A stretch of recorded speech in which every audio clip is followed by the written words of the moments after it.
Hey babe, can you stop typing? Or stop typing?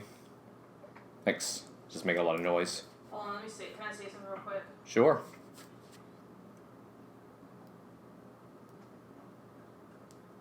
All done? Alright.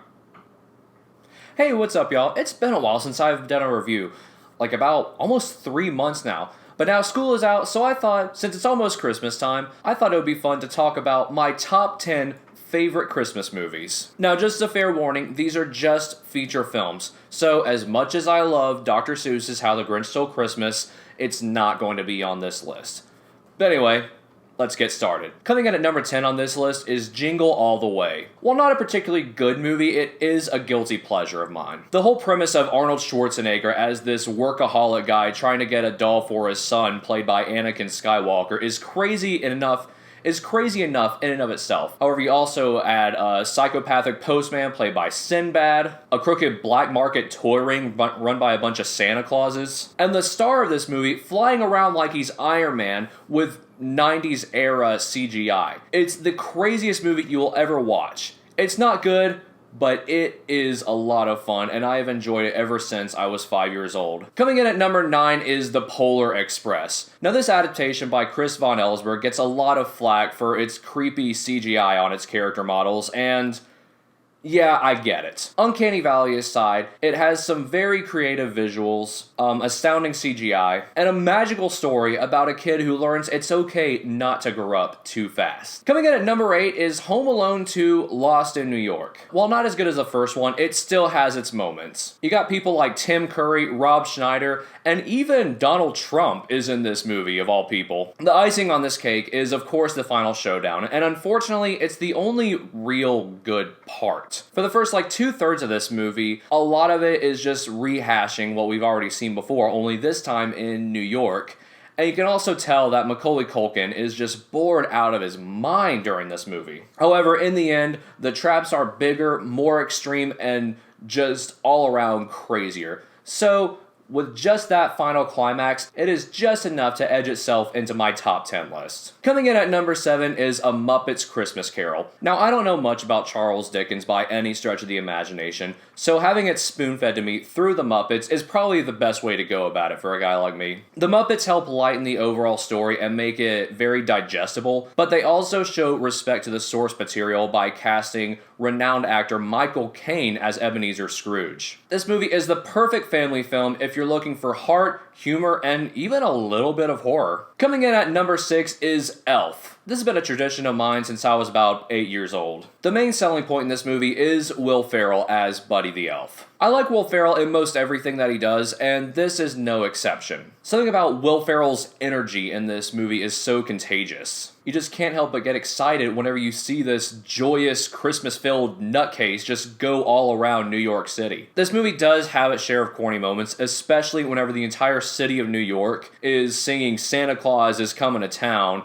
in order to get his sleigh to take off in the end. Cheesy moments aside, it's still a fun movie, and Will Ferrell is really the backbone of this, and will fill you with holiday cheer. Number 5 is Die Hard. Now, there is a lot of debate whether this is actually a Christmas movie, and I personally fall into the camp that it is. You got the limo driver playing Christmas in Hollis by Run DMC. The terrorists in this movie take over a Christmas party. Bruce Willis sends Alan Rickman a ho-ho-ho greeting by way of another terrorist. And the musical score is rife with Christmas tunes from Nutcracker and other traditional Christmas tunes. Aside from being a great Christmas movie, it's also one of the best action movies ever put to film. While you definitely can't watch this movie with the kids around, it's the perfect thing whenever the kids are asleep and you're looking for something a little more mature to close out the Christmas season. Coming in at number 4 is National Lampoon's Christmas Vacation. Now, this one is, in my opinion, the best of the Vacation series. What makes this movie so great is how relatable everything is. Clark Griswold embodies that typical dad that is trying way too hard to make the Christmas season more extravagant than it needs to be. Throw into the mix a cheapskate boss, hillbilly cousins, and a surprisingly patriotic, senile grandma you'll be laughing and commiserating with the Griswolds all the way through their holiday woes. Coming in at number 3 on this list is Home Alone. To quote Honest Trailers, this is Saw meets Ferris Bueller's Day Off. The climax is great, but unlike the sequel, the entire movie is good. This movie is great wish fulfillment for every fantasy that we all had as kids. You got Kevin eating junk food, going through his older siblings' stuff, and fighting off a couple of robbers with some hilarious Looney Tunes style traps. Not only do you have a lot of humor, you also have a lot of heart that actually works in this one and doesn't feel forced, and teaches a really nice lesson about the importance of appreciating your family during the holiday season. Coming in at number 2 is A Christmas Story. Funny enough, I used to hate this movie because the first time I saw it, I was 10 years old and I had the stomach flu, and it was during that little thing that TBS does where they do that 24-hour thing where they play it all through Christmas Eve and all through Christmas Day, and I was too sick to change the channel, and so I would just kind of fade in and out watching the same bits and pieces of A Christmas Story about 10 times in a row. But a few years ago, I watched it with my then girlfriend, now wife, just the whole thing on DVD, and I absolutely loved it. It's one of those movies with so many quotable lines and memorable moments. Much like Home Alone, it does a really good job at portraying childhood in a real and honest, genuine way. Do I think it's become a bit over-commercialized over the years?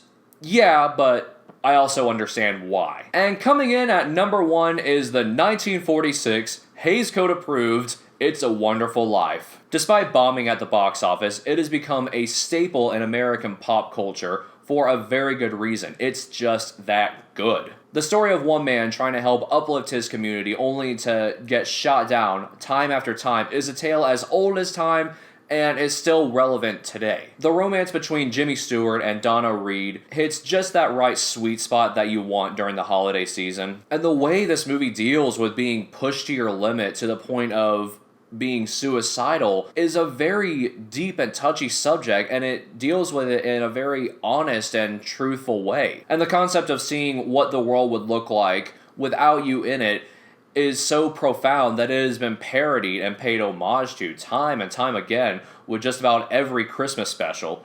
While this isn't the flashiest movie on this list, it is definitely the best because it shows that just because you don't see the importance that you have on the world, it doesn't mean that you don't have importance. My favorite quote is at the end: "No man is a failure who has friends." And that's my list. I've always wanted to do a Christmas video, and this year the timing just felt right. I hope you guys have a good Christmas, Hanukkah, Kwanzaa, or whatever you celebrate. Enjoy yourself and find some good friends and family to hang out with this holiday season. Hope you guys enjoyed this video. I'm Higgs, this has been my flick, and happy holidays everyone.